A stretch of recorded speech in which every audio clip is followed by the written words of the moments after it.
ఈరోజు ప్రార్థన. ప్రేమ కనికరము కలిగిన ప్రియ మా పరలోకపు తండ్రి, మీకు స్తోత్రములు తండ్రి. గడిచిన కాలమంతా మమ్మల్ని కాచి కాపాడి ఈ నూతన సంవత్సరములో 7 నెలలు కాచి కాపాడి 8వ నెలలో 1వ తారీఖులో మమ్మల్ని ప్రవేశపెట్టి రోజంతా మాకు కావలసినవని గ్రహించి రాకపోకల్లో కాపుదల భద్రత దయచేసి రోగులందరిపై మీ హస్తముంచి ముట్టి స్వస్థపరిచి నశించిపోతున్న వారిని రక్షించి రక్షింపబడిన వారి చుట్టూ మీ కాపుదల కంచె వేసి తండ్రి నాయన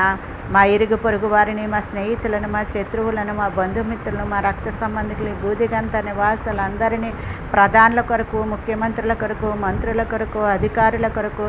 మనుషులందరి కొరకు విజ్ఞాపనల, యాచనల, ప్రార్థనల, కృతజ్ఞతాస్తుతులు చెల్లించమన్నావు తండ్రి నాయన. ప్రతి ఒక్కరిని నాయన మీ నామమును ప్రతి ఒక్కరూ మీ నామము తెలుసుకొని మీ వైపుకు తిరిగి మారు మనసు పొంది పశ్చాత్తాపపడి మీరే